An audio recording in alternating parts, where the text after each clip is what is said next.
everyone. Good morning, sir. Today is the second part of our last session. My topic was growth and development. I was discussed many topics such as what is growth, what is development, and now today we are discussing on classification of people on the basis of IQ. So here on the slide we can see IQ के आधार पर लोगों का वर्गीकरण, classification of people on the basis of IQ. That means IQ intelligence quotient. Albert Einstein का नाम सुना होगा आप लोगों ने. He was a German born theoretical physicist and philosopher of science whose estimated IQ was 160 points. उसका IQ क्या था? 160 था. तो यहाँ पर मैंने चार्ट किया है कि सबसे जो जीनियस होते हैं बच्चे, गिफ्टेड बच्चे जो होते हैं, उनका IQ लेवल जो होता है ओवर 100. उसके नीचे वेरी सुपीरियर होते हैं जो 120 to 139 IQ लेवल होता है. उससे नीचे सुपीरियर होते हैं जिसका IQ लेवल 110 to 119 होता है. उसके नीचे एवरेज स्टूडेंट जो 90 to 109 तक रहता है. एवरेज IQ लेवल है 90 to 109. डल होगा, डल के लिए 80 to 89. And border line deficiency जो होते हैं वो 70 to 79. मोरोन है 50 to 61. And if basic 20 to 44. Idiot below 20. तो यहाँ पे IQ लेवल में जो है इसका जो है चार्ट बनाया है, स्केल है कि कितने लेवल्स तक उसका IQ होगा, तो किस तरह के बच्चे होंगे. तो सबसे तेज जो होते हैं वो वेरी जीनियस माने जाते हैं, ओवर 140 जिसका IQ लेवल होता है. जैसा कि हम देख रहे हैं यहाँ पे कि अल्बर्ट आइंस्टीन का जो है IQ लेवल क्या था? 160 पॉइंट. यस. अब ये इंटेलिजेंस शब्द जो है इसकी उत्पत्ति लैटिन शब्द से हुई है, जो लैटिन वर्ड इंटेलिजिया से हुई है. क्या है? इंटेलिजिया से हुई है, जिसका अर्थ होता है टू अंडरस्टैंड. क्या होता है? To understand. दैट मींस समझना. इंटेलिजेंसी हेरिडिटी से अधिक प्रभावित होती है. Intelligence is the ability to reason, adopt and learn. Intelligence का मतलब क्या होता है? Adopt and learn. अब इसमें निकालने का तरीका है IQ कैसे हम निकालते हैं. जैसे सपोज किसी का IQ चेक करना है, एक फॉर्मूला होता है MA/CA into 100. MA होता है मेंटल एज एंड CA होता है क्रोनिकल एज या उसे बायोलॉजिकल एज भी कहते हैं. उसको 100 से मल्टीप्लाई करते हैं. सपोज अगर किसी बच्चे की मानसिक आयु 12 वर्ष है, लेकिन उसका अगर CA जो होता है, जो बायोलॉजिकल एज है, अगर वो 10 साल का है, तो 12/10 into 100 उसको मल्टीप्लाई करेंगे. सपोज कितना रहा? 120. उसका IQ लेवल क्या होगा? 120 होगा. इसी तरह से किसी भी बच्चे का जो हम IQ लेवल जो है वो निकाल सकते हैं. अगर मान लीजिए कोई बच्चा जो है वो 20 वर्ष का है, वो 25 वर्ष के हिसाब से सोचता है, तो उसका हम IQ लेवल जो है उससे कैलकुलेट कर सकते हैं. 90 to 110 को एवरेज IQ लेवल माना गया है. कितने को? 90 to 110 एवरेज IQ लेवल है. अब यहाँ पे सबसे पहले हम देखेंगे फर्स्ट इंटेलिजेंस टेस्ट, मतलब पहला बुद्धि परीक्षण. ये जो सिद्धांत है किसके द्वारा दिया गया है? फर्स्ट बुद्धि परीक्षण जो है Albert beneath and Theodore Simon के द्वारा 1905 ईस्वी में दिया गया. क्या? पहला बुद्धि परीक्षण, फर्स्ट इंटेलिजेंस टेस्ट का जो थियरी था वो Alfred beneath and Theodore Simon के द्वारा 1905 ईस्वी में दिया गया. उसके अलावा मेंटल एज का जो कंसेप्ट है वो भी जो है अल्फ्रेड बिनेट के द्वारा जो है 1908 ईस्वी में दिया गया था. इसके अलावा जो आईक्यू का कंसेप्ट है, आईक्यू का कंसेप्ट आया विलियम स्टर्न के द्वारा, जो उन्होंने 1912 ईस्वी में एक कंसेप्ट दिया था। आईक्यू कंसेप्ट जिसे कहा जाता है, जो विलियम स्टर्न के द्वारा दिया गया। अब यहां पे देखेंगे सृजनात्मक और बुद्धि, मतलब क्रिएटिविटी एंड इंटेलिजेंस, ये होते क्या है? बहुत सारे रिसर्चर्स ने have found that the relationship between the creativity and intelligence is positive। मतलब जो ये क्या होता है, क्रिएटिविटी जो है, तो ये researchers have found that the relationship between creativity and intelligence is positive।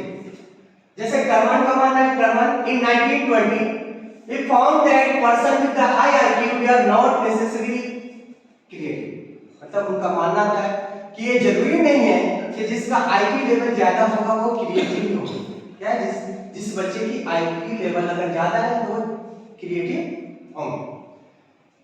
इसके एलिमेंट्स क्या है? क्रिएटिव के एलिमेंट्स, जैसे इसको हम शॉर्ट ट्रिक से याद कर सकते हैं, FFOE। क्या ट्रिक्स है यहाँ पे? FFOE। F फर्स्ट है फ्लुएंसी को, धारा प्रवाह, दूसरा है जो है सेकंड फ्लेक्सिबिलिटी, लचीलापन को दिखाता है, तीसरा जो है ओरिजिनल मतलब मौलिकता, एंड ई जो है इलाबोरेशन मतलब विस्तार को डिनोट करता है।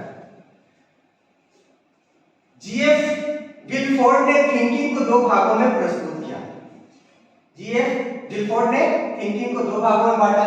जैसे देखेंगे एक दो तरह की थिंकिंग होती है, एक डाइवर्जेंट थिंकिंग और दूसरा जो होता है convergent thinking. Divergent and convergent. Divergent thinking that जैसे अपसारी सोच कहा जाता है इसको। ओपन एंडेड होता है वो, related to creativity, out of the box या multiple solutions. But convergent thinking में क्लोज एंडेड होता है, related to intelligence, MCQ solve करने में इसका उपयोग होता है, लिमिटेड सॉल्यूशन इसमें होते हैं। अब यहां पे देखिए नोट्स है कि अपसारी सोच वाला प्रत्येक व्यक्ति क्रिएटिव नहीं होगा, परंतु हर क्रिएटिव व्यक्ति अपसारी मतलब डाइवर्जेंट थिंकिंग अवश्य रखता हो।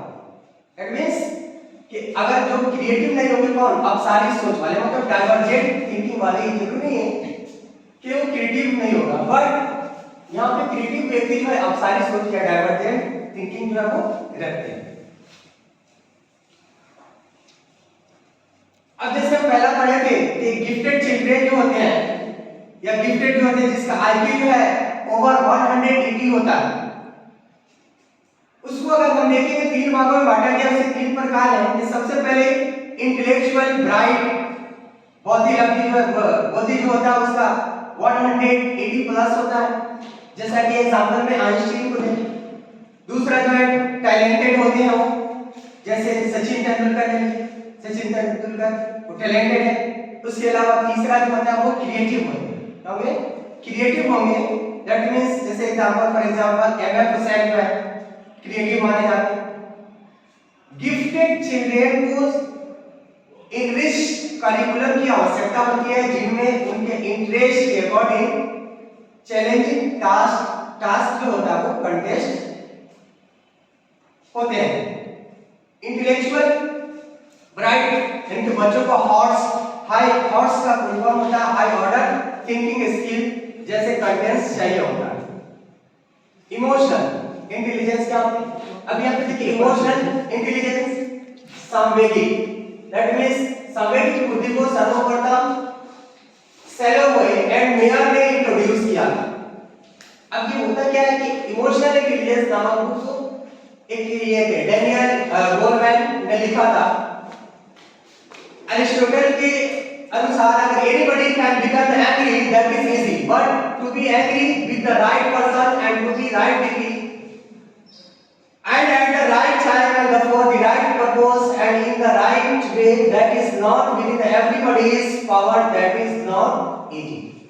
That means अरिस्टोटल का मानना है कि कोई भी किसी भी समय नाराज हो सकता है, कोई भी किसी भी समय नाराज हो सकता है, इसमें कोई दिक्कत नहीं, इसमें कोई दिक्कत नहीं।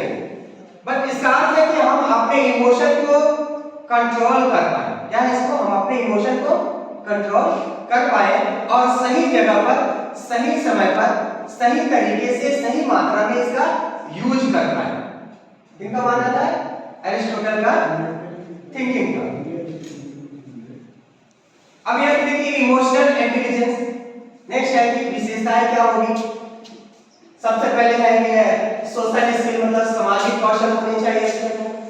सेल्फ अवेयरनेस, आत्म जागरूकता जिसे कहा जाता है, एंड मोटिवेशन होनी चाहिए, अभिप्रेरणा, एम्पैथी, सहानुभूति, to put yourself in somebody's source, self regulation, स्व नियंत्रण होने चाहिए। नेक्स्ट है कि कॉग्निशन एंड इमोशन, संज्ञान एवं संवेग। कॉग्निशन एंड इमोशन, ये कॉग्निशन या इमोशन क्या होता है, तो ये बाय डायरेक्शनल मतलब द्विदिशात्मक, दो दिशाओं में होते हैं, वह इंटररिलेटेड अंतर संबंधित होते हैं। मतलब क्या होता है, जैसे यहां पे हम देख सकते हैं कि ये जो है अंतर संबंधित होते हैं, दोनों एक दूसरे को प्रभावित करते हैं, सिर्फ एक केस में प्रभावित नहीं करते। जिसे जेजोन के अनुसार इमोशन एंड कॉग्निशन इंडिपेंडेंट, मतलब उनका मानना था जेजोन का कि इमोशन क्या होते हैं और कॉग्निशन जो होते हैं वो इंडिपेंडेंट होते हैं, दोनों से स्वतंत्र होते हैं। बस मनोवैज्ञानिकों द्वारा यह सुझाव दिया गया कि शिक्षकों के दृष्टिकोण से गिफ्टेडनेस की भावना निम्नलिखित के संयोजन पर निर्भर करता है। जैसे 3 मॉडल है, यहाँ पे 3 रिंग है, SC, ये A हाई एबिलिटी, CC है हाई क्रिएटिविटी, उच्च रचनात्मकता, हाई कमिटमेंट है, उच्च प्रतिबद्धता। तो ये जो है इसका देखिए यहाँ पे जैसे तीनों रिंग में इसका कुछ भाग है, इसका कुछ भाग है, इसमें जो है ये सभी क्या है, ये inter related. Okay, moving to next slide. The next topic, theory of multiple intelligence. Next है बहुबुद्धि सिद्धांत, मल्टीपल इंटेलिजेंस, जिसे हम मल्टी डायमेंशनल इंटेलिजेंस के नाम से भी जानते हैं। ये जो सिद्धांत था वो किसके द्वारा दिया गया था, होवार्ड गार्डनर ने मतलब मल्टीपल इंटेलिजेंस का सिद्धांत दिया। टाइप्स जो है एनसीईआरटी के द्वारा वेरीफाइड टाइप्स है वो 8 टाइप्स है। Each of these intelligence are स्वतंत्र, इंडिपेंडेंट ऑफ ईच अदर। अगर हम इस सारे टाइप्स को देखें तो सभी क्या है, एक दूसरे से स्वतंत्र है, आजाद है। Intelligence is not a single entity. बुद्धि कई प्रकार की होती है, कोई एक क्षमता नहीं है। मतलब बुद्धि जो है कई प्रकार की होती है। सो teacher can teach multiple ways, अर्थात अधिगम भी कई प्रकार के हो सकते हैं। अलग अलग तरीके से टीचर पढ़ा सकते हैं, अपना अपनी क्षमता के हिसाब से जो है वो अलग कौशल का यूज कर सकते हैं। अब इसमें देखिए पहला जो है वो लिंग्विस्टिक इंटेलिजेंस, मतलब भाषाई बुद्धि कहा जाता है। क्या है first, linguistic intelligence, skill involved in the production of the use of language. इसमें भाषाई नाम से ही पता चलता है लिंग्विस्टिक इंटेलिजेंस, इसमें भाषा का प्रयोग ज्यादा होता है। Persons high on this intelligence are word smart, reading, hearing, speaking, writing, debating, वाद विवाद, डिस्कशन, इसमें ज्यादा यूज करते हैं। जैसे एग्जांपल दिया गया है यहाँ पे, जैसे पोएट जो होते हैं, कवि, लेकिन इसमें सभी चीज का यूज करते हैं। राइटर जो होते हैं जैसे रविन्द्रनाथ टैगोर जो हो गए, या स्वामी विवेकानंद का तस्वीर यहाँ, तो इस तरह से जो है वो लिंग्विस्टिक इंटेलिजेंस उनके अंदर बहुत ज्यादा है। सेकेंड इज लॉजिकल इंटेलिजेंस या लॉजिकल मैथमेटिकल या तर्कपूर्ण बुद्धि कहा जाता है। क्या है, लॉजिकल मैथमेटिकल तर्कपूर्ण बुद्धि। Skills in scientific thinking and problem solving, इसमें क्या होता है, स्किल जो होते हैं वो साइंटिफिक वे में मनोवैज्ञानिक तरीके से सोचते हैं। उनका स्किल जो है प्रॉब्लम सॉल्विंग का जो है अलग तरीका होता है। Person high on this type of intelligence can think logically and critically. इसमें जो है पर्सन जो है वो सोचने का तरीका जो होता है लॉजिकली होता है, क्रिटिकली होता है। जैसे यहाँ पे एग्जांपल में दिया गया अल्बर्ट आइंस्टीन, एपीजे अब्दुल कलाम, ये साइंटिस्ट के Nobel prize winner are likely to be strong in this component. ये लोग क्या होते हैं, अच्छे समझ साइंटिफिक तरीके से ये सोचते हैं। तीसरा है स्पेशल इंटेलिजेंस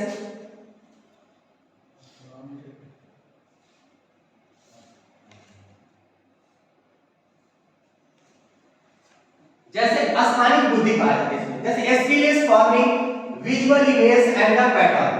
इसमें स्किल कैसे आता है? विजुअल इमेज के द्वारा, किसी पैटर्न के द्वारा।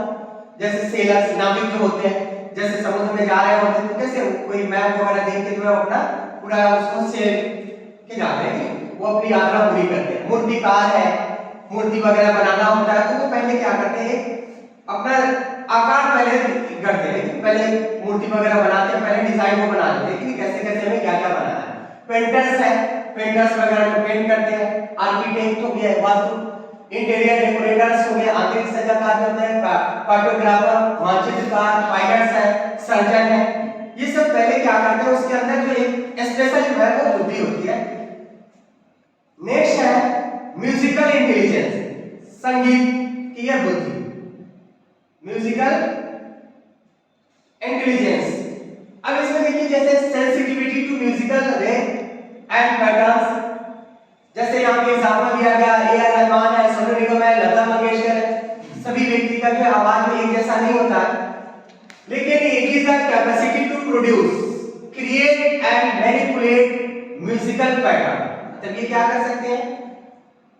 प्रोड्यूस कर सकते हैं, क्रिएट कर सकते हैं या मैनिपुलेट जो है वो परिवर्तन कर सकते हैं। Next type is bodily kinesthetic. इसमें जो है जैसे मान लीजिए ये खिलाड़ी है, यहाँ पे एथलीट्स हो गए या डांसर होते हैं, एक्टर्स है, स्पोर्ट पर्सन है, gymnast, surgeon, like to be have such kind of intelligence, pilot. इसमें इन लोगों में जो है ये बॉडी काइनेस्थेटिक्स जो पावर्स होते हैं वो होता है। जैसे यूजिंग द होल और portion of the body flexibility and creativity. इसमें ये लोग क्या करते हैं, अपने बॉडी पार्ट्स का यूज करते हैं, किसी भी अंग का जो है यूज करके जो है अपने अंदर जो है वो क्रिएटिविटी लाते हैं। नोट यहाँ पे है सर्जन्स एंड पायलट्स कॉमन है, इसलिए ज्यादा महत्व इसे स्पर्शन में देते हैं, दोनों कॉमन है। सेकेंड सिक्स पॉइंट है इंटरपर्सनल, अंतरवैयक्तिक बुद्धि। क्या होता है? अंतरवैयक्तिक बुद्धि या इंटरपर्सनल कहते हैं उसको। Sensitivity to subtle aspects of others behaviour, जो दूसरे के व्यवहार और भावनाओं को समझना। वो क्या करते हैं, इस तरह के जिसके अंदर क्षमता होती है वो दूसरे के व्यवहार को जो है, दूसरे की जो है भावनाओं को समझते हैं। जैसे यहाँ पे मदर टेरेसा का चित्र है। इसके अलावा जो साइकोलॉजिस्ट होते हैं, मनोवैज्ञानिक डॉक्टर होते हैं, जैसे मान लीजिए किसी को मानसिक बीमारी होती है तो पहले उसको परखते हैं, उससे तरह तरह से सवाल किया जाता है कि ये जो है इसके अंदर क्या कमी है। उसी तरह से काउंसलर होते हैं, पॉलिटिशियंस हैं, सोशल वर्कर्स हैं, रिलीजियस लीडर्स हैं, are likely to possess high interpersonal intelligence. इन लोगों के पास क्या होता है, इंटरपर्सनल इंटेलिजेंस हाई होती है। जैसे यहाँ पे देखिए मदर टेरेसा का जो है नाम तो सभी ने सुना होगा। नेक्स्ट है इंटर पर्सनल, अंतरवैयक्तिक बुद्धि। क्या अंतरवैयक्तिक या इंटरपर्सनल कहा जाता है। Awareness of one's own feeling, motives, human existence and the meaning of life desire. Sir, this one is intrapersonal. Intra That was interpersonal. Last was the interpersonal. Yes, sir. This is the intrapersonal अंतरवैयक्तिक पद्धति, जिसमें जो है जैसे awareness वगैरह है, feelings है, motivations. तो person high on this ability have final sensitivity regarding their identity, human existence and the meaning of life. जैसे यहाँ पे चित्र देख रहे हैं हम, किनका चित्र है? महात्मा बुद्ध का है कि? तो वो चिंतन, जैसे ज्ञान की प्राप्ति जो है वो कैसे है कि चिंतन मग्न है, चिंता कर रहे हैं। तो इसके अलावा और भी एग्जांपल है, संदीप महेश्वरी, अरिस्टोटल है, सद्गुरु, फिलोसोफर्स, बुद्ध। तो बहुत सारे लोग हैं फिलोसोफर, अगर देखिए तो जो दार्शनिक होते हैं वो चिंतन मग्न करते हैं, कि वो सोचते रहते हैं। नेक्स्ट है नेचुरलिस्टिक, प्राकृतिक बुद्धि, जिनको प्रकृति से बहुत ज्यादा लगाव होता है। प्राकृतिक बुद्धि उनके अंदर होती है, sensitivity to the features of the natural world, मतलब वो नेचुरल वर्ल्ड के प्राकृतिक दुनिया से उसका जुड़ाव ज्यादा होता है। जैसे हंटर्स हो गए, शिकारी, farmers, tourist, botanist, zoologist and bird watchers possess more the naturalistic intelligence, मतलब ये लोग जो है क्या होते हैं, नेचर की चीजों को, प्राकृतिक चीजों पे ज्यादा इनका ध्यान होता है। तो कैसे उसको जो है सेव करना है, कैसे बचाना है, नेचर को जो है, प्रकृति को जो है कैसे बचाएंगे। अब नेक्स्ट यहां पे ले लेंगे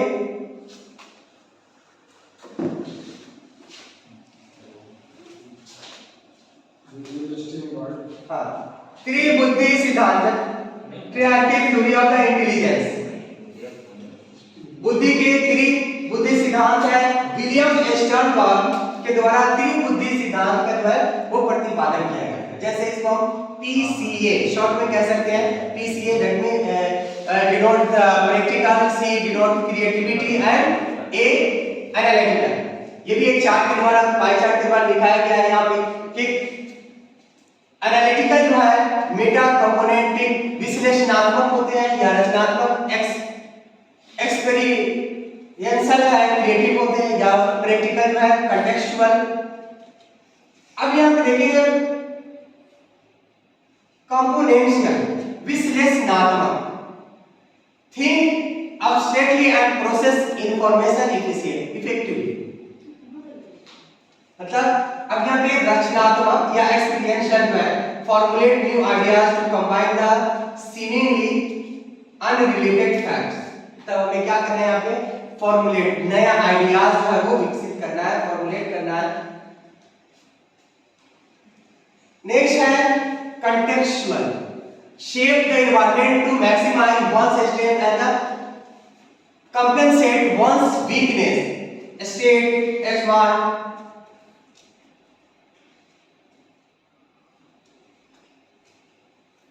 SPLVR WMR ट्रिक कहा जाता है। लुई थॉर्ड स्टोन ने एक सिद्धांत दिया था, यहाँ पे एक ट्रिक के माध्यम से हम समझेंगे कि ये PM=7 primary mental ability group of the factor theory है। The 7 factors are independent to each other. ये 7 फैक्टर पढ़ेंगे, ये सभी क्या है, एक दूसरे से जो है वो inter dependent of each other, मतलब सभी साथों का साथों क्या होता है, इंटर डिपेंडेंट होते हैं। इस स्पेशल एबिलिटी जो है स्थानिक क्षमता, P जो है परसेप्चुअल एबिलिटी अवधारणात्मक क्षमता, एंड A जो होते हैं न्यूमेरिकल एबिलिटी संख्यात्मक क्षमता, V जो है वर्बल कॉम्प्रिहेंशन भाषा को समझने से संबंधित, W जो है वर्ड फ्लुएंसी भाषा बोलने संबंधित, and M memory Smriti and R reasoning जो है तर्क शक्ति, हमारे अंदर जो है तर्क करने की क्षमता क्या है। पियाजे ने कॉग्निटिव थ्योरी का जो है सिद्धांत दिया था, पियाजे का जो संज्ञानात्मक सिद्धांत था, कॉग्निटिव थ्योरी था, उन्होंने कहा था कि इंटेलेक्चुअल ये क्या है, बौद्धिक विकास, कॉग्निटिव डेवलपमेंट, संज्ञानात्मक विकास। वो पियाजे जो थे वो क्या थे, एक स्विस साइकोलॉजिस्ट थे। उन्होंने जो है बच्चों को सक्रिय निर्माता, मतलब जो एक्टिव कंस्ट्रक्टर कहा, उन्होंने कहा था कि बच्चे क्या होते हैं, एक्टिव कंस्ट्रक्टर है। एक्टिव कंस्ट्रक्टर या बिल्डर ऑफ नॉलेज कह सकते हैं उसको, ज्ञान के सक्रिय निर्माता कहा जाता है। बच्चे नन्हे वैज्ञानिक होते हैं या लिटिल साइंटिस्ट कहलाते हैं। ये पियाजे के द्वारा कहा गया था कि बच्चे क्या होते हैं, लिटिल साइंटिस्ट होते हैं। स्कीमा, अब देखेंगे schema, mental structure existing previous knowledge, वो अपने बच्चे जो है अपने प्रीवियस नॉलेज से भी सीखते हैं बहुत सारी चीजें। बच्चे एक्टिविटी द्वारा जो है अपने संज्ञान का निर्माण जारी रखते हैं, वो सीखते हैं। पियाजे जो थे वो रचनावादी या उसको रेडिकल कंस्ट्रक्टिविस्ट कह सकते हैं, वो थे। पियाजे के सिद्धांत से हमें पता चलता है कि बच्चा क्या है, एक मानसिक या संज्ञानात्मक संरचना के साथ पैदा हुआ है जो 14 या 15 साल की उम्र में अधिकतम विकास प्राप्त कर लेता है। मतलब शुरू से जो है जैसे बच्चा छोटा होता है फिर जो है धीरे धीरे धीरे धीरे जैसे जैसे बढ़ता है 14-15 साल की उम्र तक जाते जाते जो है वो बहुत कुछ जो है वो विकसित वो ज्ञान प्राप्त कर लेता है। उन्होंने बौद्धिक विकास को 4 स्टेजेस में बांटा था। किसने? पियाजे ने जो है बौद्धिक विकास को 4 स्टेज में बांटा था। पियाजे के अनुसार एक असतत प्रक्रिया मतलब डेवलपमेंट इज क्या है? डिसकंटिन्यूअस। वो जो 4 डेवलपमेंट स्टेजेस क्या थे? जैसे यहां पे हम देख रहे हैं, पहला MESC कहा जाता है, MESC first M that is maturation, परिपक्वता। जेनेटिक्स हेरेडिटी होती है। सेकेंड इज एक्सपीरियंस, अनुभव, वो अपने अनुभव से बहुत सारी चीजें सीखता है। तीसरा जो सोशल इंटरेक्शन, सामाजिक अंतर्क्रिया, समाज में आने के बाद वो बहुत सारी चीजें सीखता है। And the fourth is equilibration, संतुलन। वो कैसे संतुलन बनाए रखता है? तो इक्विलिब्रेशन जैसे संतुलन वो करेगा एडेप्टेशन, अनुकूलन के जरिए। दूसरा जो ऑर्गेनाइजेशन, संगठन के जरिए। यहाँ पे एडेप्टेशन भी 2 तरह से होते हैं। एसिमिलेशन जो होता है आत्मसात या एकोमोडेशन, मतलब समायोजन। प्रोसेस ऑफ एडेप्टेशन, अनुकूलन की प्रक्रिया क्या है? जैसे सबसे पहले हम देखें एसिमिलेशन, जोड़ना, आत्मसात करना। इक्विलिब्रेशन जो है संतुलन है, संतुलित करना। तीसरा जो है न्यू सिचुएशन, नई स्थिति है। नेक्स्ट जो है डिस इक्विलिब्रियम, जो असंतुलित है। और अंतिम जो है एकोमोडेशन, समायोजन। अब यहां पे देखेंगे कि जो है एसिमिलेशन इंफॉर्मेशन को एग्जिस्टिंग स्कीम में ऐड करना। मान लीजिए जो है कोई भी इंफॉर्मेशन है उसको एग्जिस्टिंग स्कीम में जो ऐड करते हैं, जैसे इंफॉर्मेशन को एडजस्ट, मैनिपुलेट या मॉडिफाई करना। पियाजे ने जो है संज्ञानात्मक विकास की 4 अवस्थाएं बताई। क्या दोस्तों जो है SPCM, जो शॉर्ट में जो है याद रख सकते हैं, SPCM। S डिनोट करता है sensory motor stage, that is start from 0 to 2 year, मतलब 0 से शुरू होता है 2 पे खत्म होता है। S संवेदी पेशी अवस्था या सेंसरी मोटर स्टेज कहते हैं।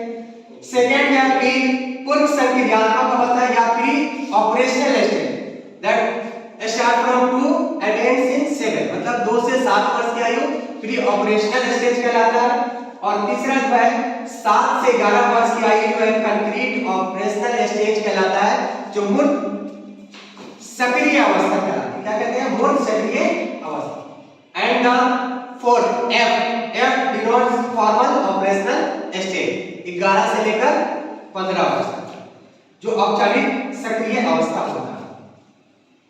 अब फर्स्ट स्टेज जो है सेंसरी मोटर स्टेज, 0 से 2 वर्ष। इसमें क्या क्या बदलाव आते हैं? जैसे गत्यात्मक अवस्था है, इंद्रिय गत्यात्मक अवस्था, संवेदी अवस्था। जन्म से 2 वर्ष की आयु है वही जो सेंसरी स्टेज कहलाएगी। वस्तु अस्थायी, मतलब object permanence, out of site, out of mind, या विलंबित या डेफर्ड इमिटेशन कह सकते हैं उसको। लक्ष्य निर्देश व्यवहार जो है गोल डायरेक्शन बिहेवियर करने लगते हैं। तो बच्चे की इंद्रियां इस समय जो है, बच्चे की इंद्रियां ही क्या होती है? उसका शिक्षक होता है। वो इंद्रियों से जो है बहुत सारी चीजें जो है वो सीखते हैं। जैसे sense are teachers, sense organ पर पढ़े हैं, सेंस ऑर्गन से वो बहुत सारी चीजें सीखते हैं। इस अवस्था में बच्चा आंखों से सोचता है, अर्थात अपनी इंद्रियों से दुनिया की समझ विकसित करता है। Think with eyes and years, आंखों से, कानों से जो है बहुत सारी चीजें जो सीखता है। Second stage is pre operational stage, 2 to 7 years.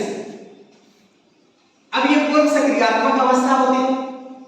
Lack logic, मतलब तर्क शक्ति में कमी होती है। यहाँ पे लैक्स रिवर्सिबिलिटी, पानी बर्फ बन सकता है और बर्फ पानी की ना समझ, मतलब वो बन सकता है या नहीं बन सकता है उतने समझ नहीं होते। एनिमीज, निर्जीव सजीव ना समझ होता है, क्या निर्जीव क्या सजीव। इकोसेंट्रिज्म, इस अवस्था में बच्चे को लगता है कि जैसा मैं सोचता हूं वैसा ही पूरी दुनिया सोचती है। इकोसेंट्रिज्म।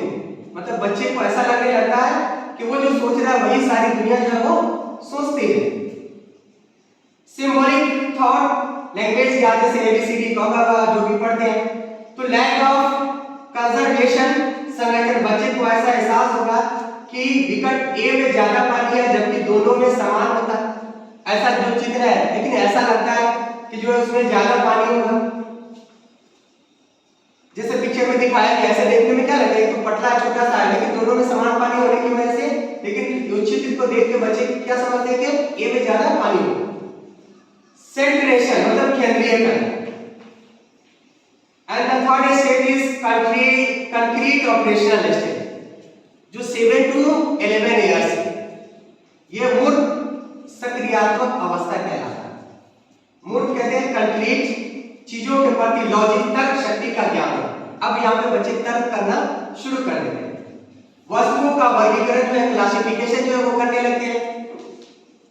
जैसे ट्रायंगल है, रेक्टेंगल है, सर्कल है, ओवल है, कलर, शेप, साइज इत्यादि के आधार पर जो है वो वस्तुओं का क्लासिफिकेशन करना सीख लेते हैं। अचीव्स कंजर्वेशन, वस्तुओं का वो संरक्षण सीख लेता है। रिवर्सिबिलिटी का ज्ञान जो है उसके अंदर आ जाता है। वस्तुओं को सजाने मतलब बढ़ते क्रम में घटते क्रम में वो सब करने आ जाता है। डिसेंट्रेशन मतलब विकेंद्रीकरण करने आ जाता है। इस तरह से हम यहाँ पे जो है इसको सीसीएस ट्रिक के माध्यम से, सीसीएस ट्रिक्स क्या है, C denotes for conservation, next C denotes classification and the last S denote seriation. तो इस तरह से हम इसको याद रख सकते हैं। Next stage is formal operational stage, that 11 to 15 years. क्या है वो 11 से 15 वर्ष तक का एज होता है वो फॉर्मल ऑपरेशनल स्टेज कहलाते हैं। इसमें जो ऑब्जेक्ट जो है वो चिंतन होते हैं, लॉजिक कंसेप्ट को वो समझने लगते हैं पूरी तरह से। इसके अलावा जो है हाइपोथेटिको डिडक्टिव रीजनिंग जो है, जो परिकल्पनात्मक निगमनात्मक जो तर्क होते हैं वो समझने लगते हैं। डिडक्टिव जो रीजनिंग होते हैं, निगमनात्मक चिंतन वो करने लगते हैं। तो इस तरह से ये था स्टेजेस है, डिफरेंट स्टेज है। अब यहाँ पे देखेंगे लेव वाइगोत्स्की का सामाजिक सांस्कृतिक परिप्रेक्ष्य जो है या सोशियो कल्चरल अप्रोच कहा जाता है। एक रूसी वैज्ञानिक मनोवैज्ञानिक है, साइकोलॉजिस्ट है। उन्हें जो है ये सोशल कंस्ट्रक्टिविस्ट कहा जाता है। सामाजिक सांस्कृतिक पहलू पर इनका ज्यादा ध्यान था। सामाजिक सृजनवाद के जनक भी कहे जाते हैं। बच्चे द्वारा ज्ञान का सर्जन इन्होंने किया था। वाइगोत्स्की के अनुसार किसी भी बच्चे का विकास सामाजिक परिस्थिति में संभव है। क्या है वाइगोत्स्की क्या मानना था कि किसी भी बच्चे का विकास या सामाजिक परिस्थिति में भी संभव है। बच्चे का संज्ञानात्मक विकास सामूहिक प्रक्रिया में संभव हो सकता है। जैसे अगर ग्रुप लर्निंग है, अगर वो ग्रुप में सीख रहा है तो भी वो संभव है। बच्चे सामाजिक अंतर क्रिया द्वारा ही सीखते हैं, मतलब सोशल जो इंटरेक्शन होते हैं, सोशल इंटरेक्शन के द्वारा बच्चे जो है बहुत कुछ सीखते हैं। वाइगोत्स्की के अनुसार जो है विकास एक सतत प्रक्रिया है जो जीवन पर्यंत चलती रहती है। That means development is continuous, पूरे जीवन जो है वो चलता रहता है। जैसा कि पिछले क्लास में भी हम लोग समझे थे कि डेवलपमेंट क्या होता है, वो आजीवन चलता रहता है। कहीं ना कहीं इंसान कुछ न कुछ चीजें जो है वो सीखते रहते हैं। विकास एक सामाजिक प्रक्रिया है जो सामाजिक अंतर क्रिया पर निर्भर करता है तथा इस सामाजिक अधिगम के फलस्वरूप संज्ञानात्मक विकास संभव हो पाता है। दैट मींस ये cognitive development through the social interaction, समाज के द्वारा जो है इंसान ने बहुत सारी चीजें सीखा है। प्रोसेस ऑफ इंटरनलाइजेशन मतलब आंतरिकरण की प्रक्रिया द्वारा सीखते हैं।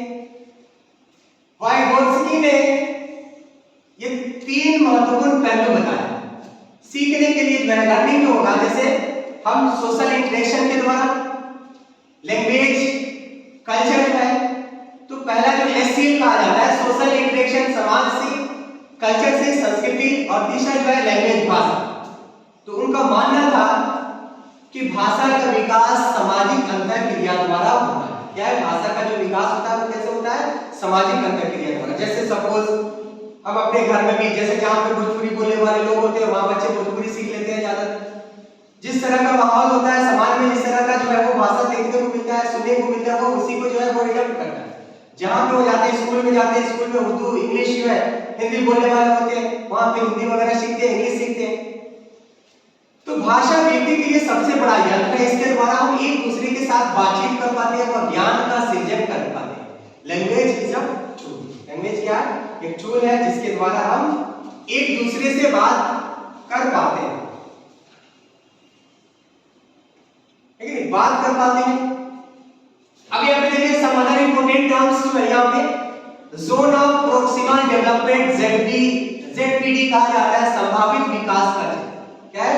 संभावित विकास का क्षेत्र। मोर नॉलेजेबल अदर या MKO स्कैफोल्डिंग कहा जाता है। अस्थायी मदद जो है टेम्पोररी है, हिंट्स है, हाफ सोल्ड है प्रोनाउन, जैसे किसी को हिंट देने के बाद बहुत सारी चीजें जो है सोल्व कर लेता है, हाफ सोल्ड जो प्रोनाउंस होते हैं।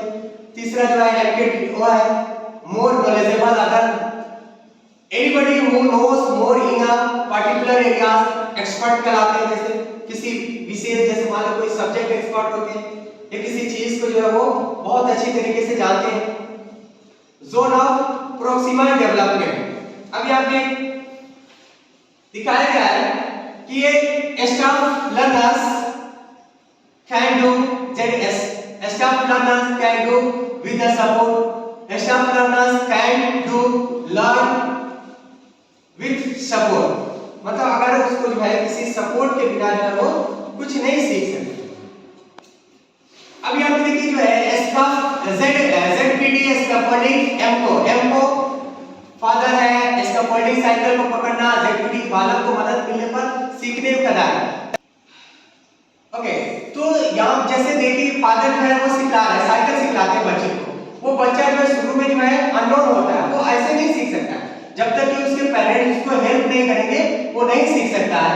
उसी तरह से जो है साइकिल को जो है पहले क्या पीछे से जो है वो फादर जो है उसको पकड़े हुए रहते हैं, बाद में धीरे धीरे जब वो पेडल मारना सीख लेता है तो फिर उसको छोड़ देते हैं, वो गिरता है फिर संभलता है, धीरे धीरे जो है वो साइकिल चलाना सीख लेते हैं।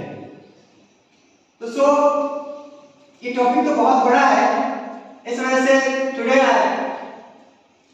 अब मैं यहीं पे इसको रोकना चाहूंगा।